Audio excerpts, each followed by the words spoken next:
तो देखिए जिस तरीके से घुसपैठ को लेकर के ताबड़तोड़ एक्शन लिया जा रहा है, लगातार यहां पर कार्रवाई की जा रही है और इस बीच एक बड़ी जानकारी निकलकर सामने आ रही है। रोहिंग्या के बाद अब बांग्लादेशी घुसपैठियों को लेकर भी एक्शन तेज हो चुका है। आपको बता दें, यहां पर देखिए एक्शन किस कदर तेज किया गया है और इसमें बाकायदा इसको लेकर के कहा गया एलजी के आदेश पर एमसीडी यहां पर अभियान चलाएगी। दिल्ली के एमसीडी स्कूलों में जांच करेगी टीम। स्कूलों में पढ़ने वाले जो तमाम छात्र हैं, तमाम स्टूडेंट्स हैं, उनकी जांच भी होगी और ये पता लगाया जाएगा कि कौन घुसपैठिया है, कौन रोहिंग्या है, कौन बांग्लादेशी है।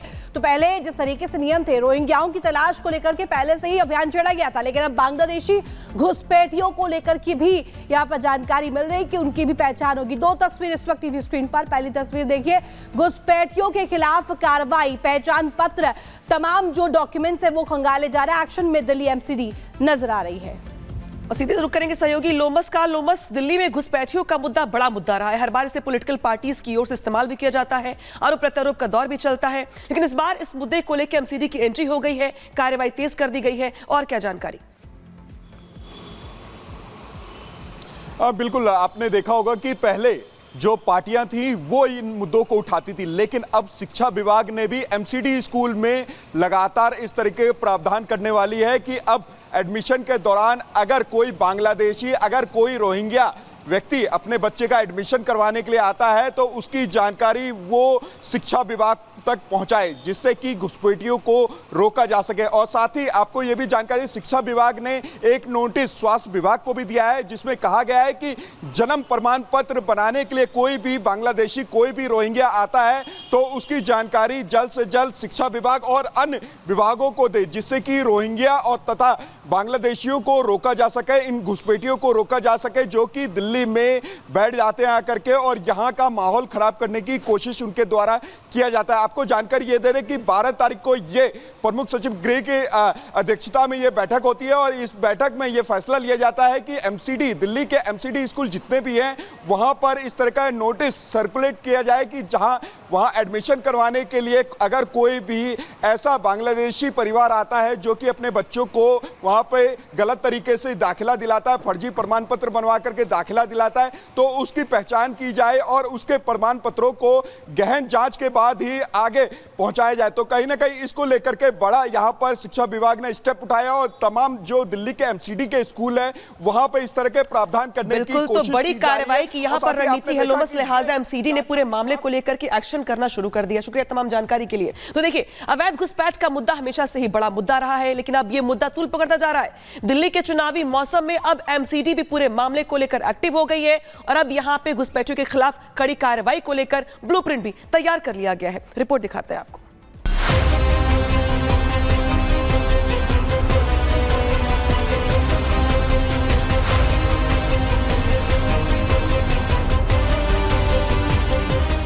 बांग्लादेशी घुसपैठियों पर एक्शन।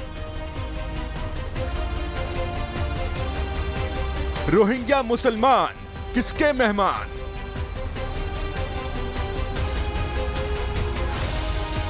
दिल्ली में रह रहे बांग्लादेशी घुसपैठियों और रोहिंग्याओं के खिलाफ ताबड़तोड़ कार्रवाई जारी है। उपराज्यपाल के निर्देश के बाद घुसपैठियों की खोज की जा रही है। आधार कार्ड और दस्तावेज चेक किए जा रहे हैं। वहीं अब इसमें एमसीडी की भी एंट्री हो गई है। अब दिल्ली नगर निगम के अधिकारी भी बांग्लादेशी घुसपैठियों के खिलाफ अभियान चलाएंगे। दिल्ली के सभी जोन में घुसपैठियों की ओर से किए गए अतिक्रमण का पता लगाकर उनके खिलाफ कार्रवाई की जाएगी। एमसीडी के स्कूलों में पढ़ रहे छात्रों का वेरिफिकेशन किया जाएगा। बांग्लादेशी प्रवासियों के बच्चों की पहचान की जाएगी। किसी भी अवैध प्रवासी को जन्म प्रमाण पत्र जारी नहीं किया जाएगा। निगम ने सभी स्कूलों के प्रमुखों को 31 दिसंबर तक रिपोर्ट सौंपने का निर्देश दिया है।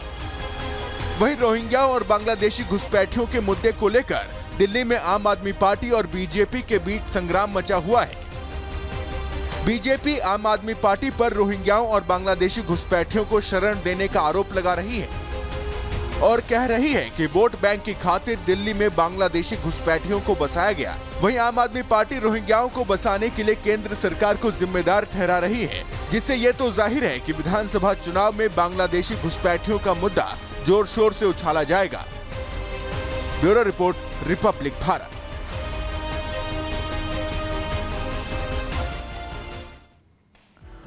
और देखिए अब आपको बता दें कि ये ऑपरेशन घुसपैठिया आखिर कैसे चलाया जा रहा है। दिल्ली में बांग्लादेशी घुसपैठियों के खिलाफ ये अभियान चलाया जा रहा है।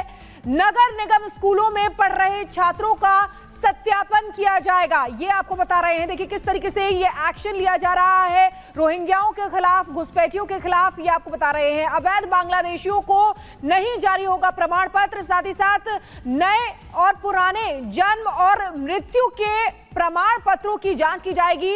हर शुक्रवार को आपको बता दें कि हर शुक्रवार को कार्रवाई के रिपोर्ट भी पेश की जाएगी। बांग्लादेशी घुसपैठियों पर एमसीडी की बड़ी कार्रवाई और कड़ी कार्रवाई ये माना जा रहा है। तो क्या क्या एक्शन उन पर लिया जाएगा ये आपको बता रहे हैं, और ये बड़ा एक्शन माना जा रहा है। घुसपैठियों का मुद्दा, रोहिंग्याओं का मुद्दा दिल्ली में हमेशा से ही गरमाता रहा है, समय समय पर ये सामने आता रहा है, और अब ये कड़ा और बड़ा एक्शन लिया जा रहा है। तो देखिए लगातार रोहिंग्याओं पर एक्शन लिया जा रहा है, और अब आगे बढ़ेंगे और आपको दिखाएंगे सिपाही का भ्रष्टाचार, कैश सोना बेशुमार।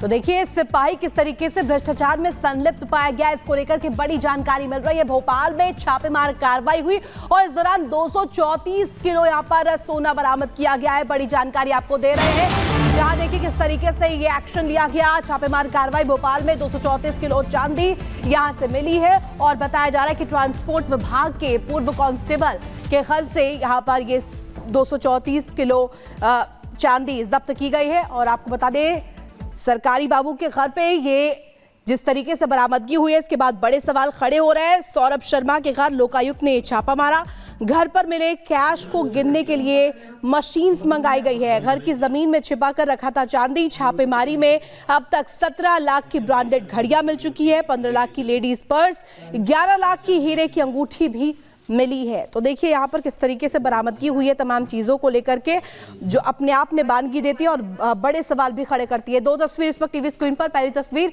234 किलो चांदी यहाँ से मिली है। आप अंदाजा लगाइए यहाँ पर कितनी मात्रा में ये चांदी मिली है। करोड़ों रुपए कैश बरामद किए गए हैं। आपको तस्वीर भी दिखा रहे हैं उस कैश की जो कि जब्त की गई है, और यहाँ पर कार्रवाई लोकायुक्त द्वारा की गई। लोकायुक्त की कार्रवाई का ये वीडियो भी सामने आया। और अब इस वक्त 3 तस्वीरें टीवी स्क्रीन पर। पहली तस्वीर जहां 234 किलो चांदी मिली, वहीं कल 52 किलो सोना भी बरामद हुआ था, और कल 10 करोड़ कैश बरामदगी की गई थी। तो देखिए अपने आप में यह बड़ी कार्रवाई के तौर पर माना जा रहा है।